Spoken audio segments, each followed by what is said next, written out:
My name is Karim Abdullah, CEO and founder of Afrofuture Festival, all the way from Ghana, and you're watching World Music Views.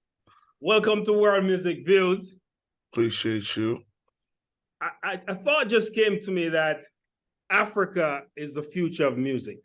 What do you think of that statement? I mean, African music is in all sounds, right? The sounds of the continent is developing all rhythms that are percolating around the world. So it is, that's the motherland. And you're leading with Afrochella, now Afrofuture. So you've embodied the term Africa as the future. First of all, did you see this coming? Because African music been around for a long time and it didn't get the due that it deserved. Fela Kuti was also signed to the same label as Bob Marley. Mm-hmm. And Bob became who he became, Fela didn't. Did you see the African continent becoming as relevant as it is now in music? Well, I wouldn't agree that Fela didn't. I think Fela has equally gotten his own shine as a creative and as as the forefather of Afrobeat music. I think Bob Marley definitely has got world-renowned prominence, but so has Fela in his own right. And I think that we should respect the music in equal sense. I think both of them are very, very impactful. Now, as far as African music, Afrobeat specifically, I just think that right now is just past the fad, right? Now it's a thing that is a part of us, it's with us. And it's beyond just kind of like Afrobeats as a genre. Within that term that people coined to reference African music, there's R&B, there's hip hop, there's amapiano, house music, deep house. All of those things are percolating and are the sound of the tune right now, and I see it for the future. So let me start from the beginning where I should have started. Tell me who you are and how you got your present job. Yeah, absolutely. I mean, my name is Karim Abdullah. I'm the founder, CEO of Afrofuture Festival. And I just wanted to create a space where the global Black diaspora can connect over very simple things like food, like art, like fashion, and music, definitely. I think that these are things that we use to communicate our cultures around the world. And, we wanted to be able to kind of test our theory that, our differences are very minor compared to our similarities.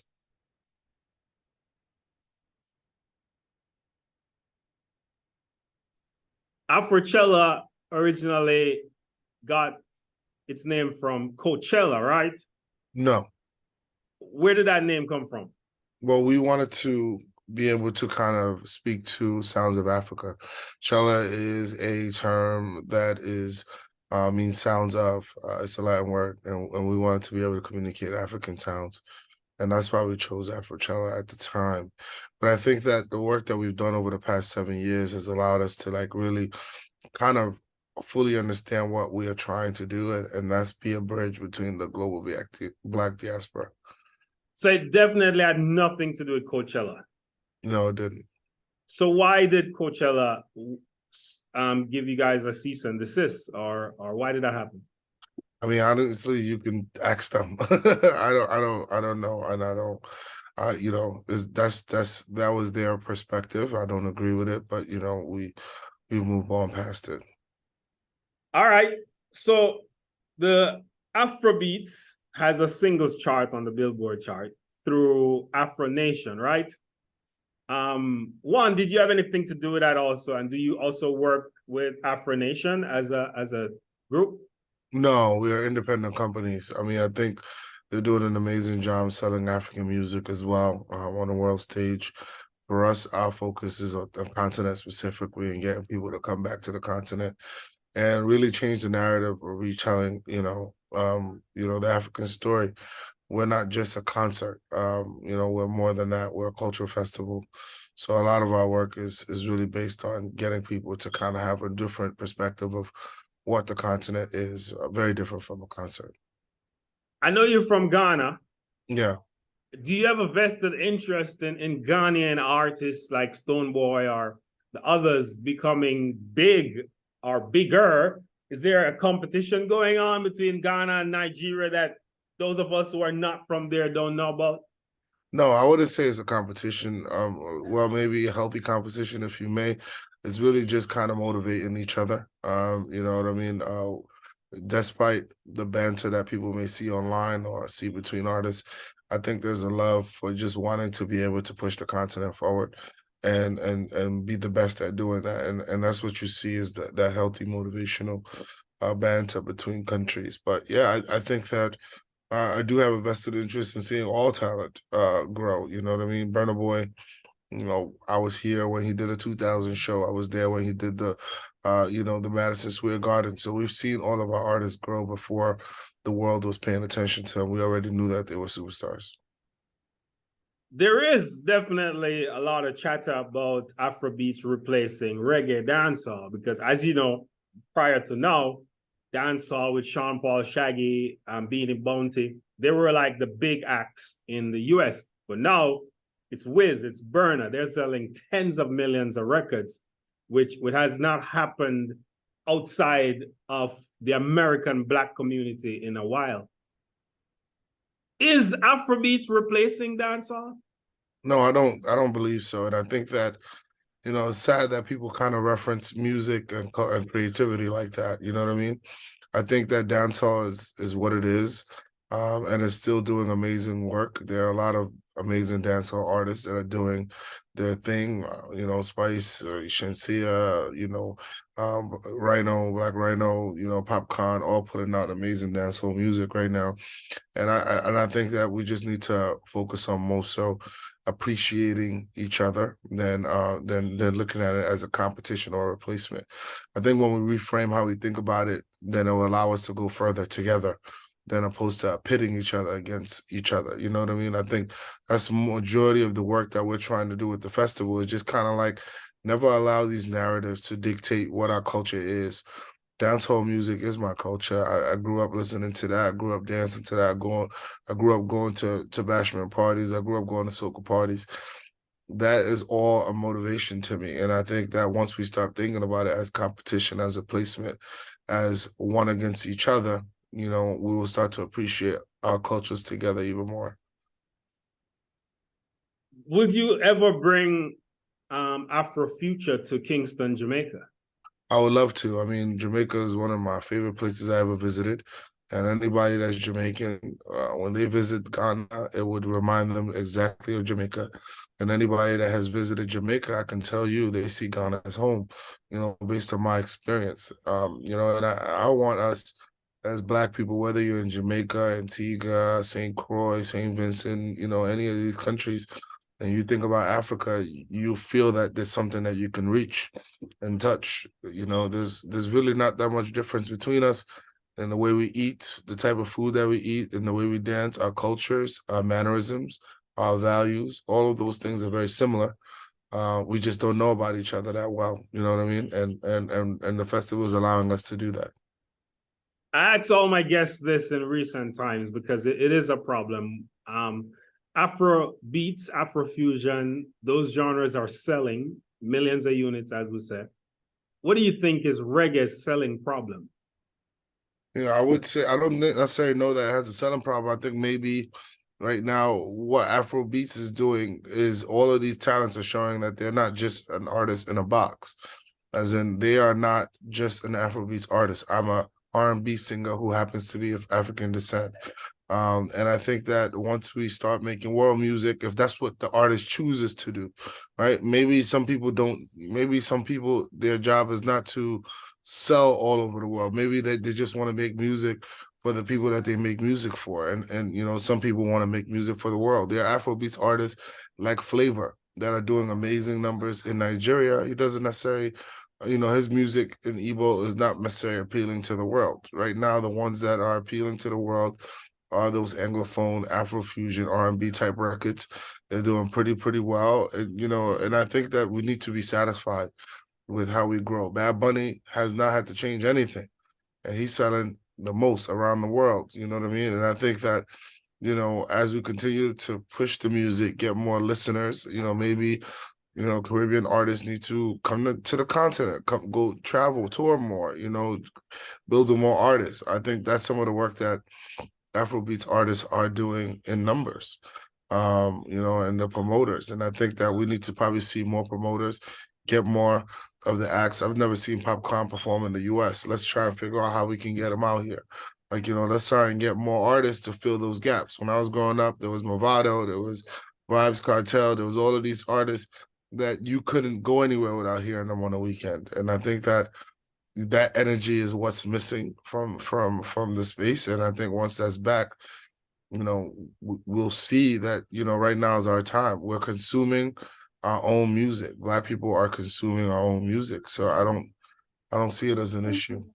The Afro beats chart in America is a measuring stick to see how singles are being measured in America. It's something you can see weekly, and it changes every week. You can know Rima is at the top, Burna Boy there, Thames there. Reggae doesn't have that. Do you think there should be a space for both charts, both a reggae chart and an Afrobeats chart? Yeah, and I think that if there's something that you see that maybe you should create a reggae Afrobeats, a reggae chart, and pitch it to the DSPs. I think that what you're seeing is, there's no body behind the scenes pulling the strings for Afrobeats. Afrobeats promoters were the first ones putting up their money, just like reggae promoters, to book their artists, push their artists, and things of that nature. We created a niche space, and that's what we're being able to see. The guys created this Afrobeats charts, and I think there's absolutely no reason why a reggae charts can't be created. Maybe it's for us to be able to see who's charting, what music is coming out, what we should be listening to. Maybe we need more content from the Caribbean showcasing, these artists and what they do. I'm always down to watch a Sizzla documentary or, a documentary about what's happening on the ground in Jamaica or in Trinidad or any of these places. We just need to be able to see it. We need that content. Well, we actually do. WorldMusicViews.com. If you go on and click charts, you'll see the weekly YouTube charts, because that's the most consumed platform in Jamaica. You'll see the Spotify's, you'll see the Apple Music, you'll see the US chart, UK. We actually do it. And that's one of the reasons why I'm asking you, because I really want. So let's get Billboard to give you that partnership and continue to publish it. We do want to be able to see it. You know what I mean? I think some of the things that we just got to keep making noise until they recognize us. And I think that, right now, Afrobeats is making that noise where it's, they have to listen, and I think that we can get reggae back to that place as well. Yeah, I love Afrobeat, which is one reason I'm interviewing you, because I think Afrobeat complements reggae dancehall, not competes with it. And if both genres can carry each other, like Burna Boy did a whole cover of a dancehall song. That has never been done. No one has ever covered Black Rhino song. That don't happen in dancehall. It's more the other way around, where dancehall would cover somebody else's song. So the genre is actually complementing each other. But there is something special about Afrobeats. The fashion, the look. Like Burna Boy, he's really an African giant. The man come on stage, him teeth white. Him look like this very muscular guy, like how Shabba Ranks looked back in the days. And he just has this superstardom quality to him, which improves his value. So my question to you, what do you think is the value of Afrobeat now, dollar value? Well, it's about 4.8 billion. I mean, right now, that's the actual number. For the value of it, we created an industry. We're selling on the continent. We're selling worldwide. These guys are selling out arenas now, which is a major feat. So people are traveling around the world just to see Afrobeats concerts. I think there's value in that. What we've seen that in the Caribbean is with people traveling all over the world to go to Carnival.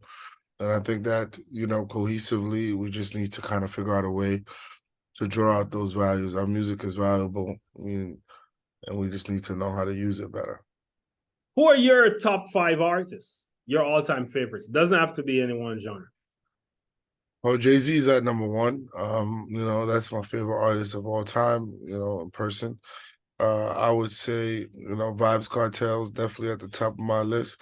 Bob Marley, grew up on it. That's what my parents always put me on. for sure, and Wizkid. Oh wow, that's a nice diverse list. Yeah. Are we the same age? Honorable mentions, you want to say Stonebwoy, Obrafour, who else? Stonebwoy, Obrafour, Jules, some of my favorite guys. Those are some of my favorite people. Yeah, absolutely. Jadakiss. And world music wise, I would say all of those guys. Exactly. I love to ask that question because I love to introduce the audience to new artists. Like I know a lot of people not gonna know who Jules is, and by you saying it, it's gonna prompt them to go. I think they should know Jules. Jules is the person who ushered the new modern Afro beats, and that's why we're here today. Producers like him extended the sound into a different way, and that's how we've been able to get to the place where now it's pop music, in essence. And Jules is one of the first. He produced "Skin Tight" by Mr. Easy, and he Oh wow, produced. I remember that song. Yeah, he produced a couple of other. He produced off Wizkid's recent album. Damn, what is that song? Beanie Man was on Skin Tight, right? Beanie Man was on Skin Tight. But it was Wizkid. It was Efya and Mr. Easy originally. He also produced True Love with Wizkid on that album, and a few others with Burna Boy. So he's produced some of our biggest records. Yeah. When is the next Afrofuture event? Afrofuture is always December 28th and 29th in Accra, Ghana. We welcome everybody to come out and experience the culture, meet with like-minded individuals that are doing some amazing work on the ground and from the diaspora. We've had a lot of artists all over our stages, people from all over the world, from the Caribbean, from Trinidad, from Jamaica, from Barbados, come out and show love. And we want to continue to build that bridge. We would love to come cover. I have 2 TV shows. This is one year on World Music Views. I have another one in 30 markets called the Business and Entertainment Show. We're on the Stock Exchange TV station in Jamaica and New York. So we would love to come cover, tell the stories, interview. We'd love to have you. Absolutely. Let's make it happen. Let's make that happen. Christmas is my birthday. Christmas Day is my birthday. So it's African You're going to have a blast in Ghana, man. You're going to have a blast in Ghana. I'm telling you that. That's a promise. No, I never used to promise people, but now I promise people because I know you're going to have a good time. We've been tested several years. Nice. If you could tell reggae dancehall artists anything from a promoter's perspective, what would it be, especially to the young acts? I mean, I would say that they should expand their audience beyond the reggae dancehall listeners. Come to the continent. The continent is in love with reggae music, is in love with dancehall culture. They just need to be able to feel the artists more. I think Popcorn coming to Ghana has been a big thing in Ghana. Like the youth love to see him. The youth love his style, love his swag, his feature. People want to be like Vybz Kartel, even on the continent. So, I encourage them to definitely come to the continent and vibe out with the people for sure. Is Bob Marley still like the number one act? He's like God. There's been recently drama because he has been his music has been remixed by Sarkodie in Ghana. So, you had a lot of people who felt like it was a desecration, and you had a lot of people who felt like me. Who remixed it? Sarkodie. He's a rapper from Ghana, worked with the Bob Marley family to remix that song. But people like me felt that was a great expansion and development of the music and reaching out from the family. And I'm excited to see more collabs like that happen between reggae and dancehall artists and Afrobeats artists. From a conscious level, and Bob was about that, Ghana was the place where a lot of our ancestors come from, right? To come to this side of the world. Is there still that consciousness about that relationship in terms of the slave trade and all that?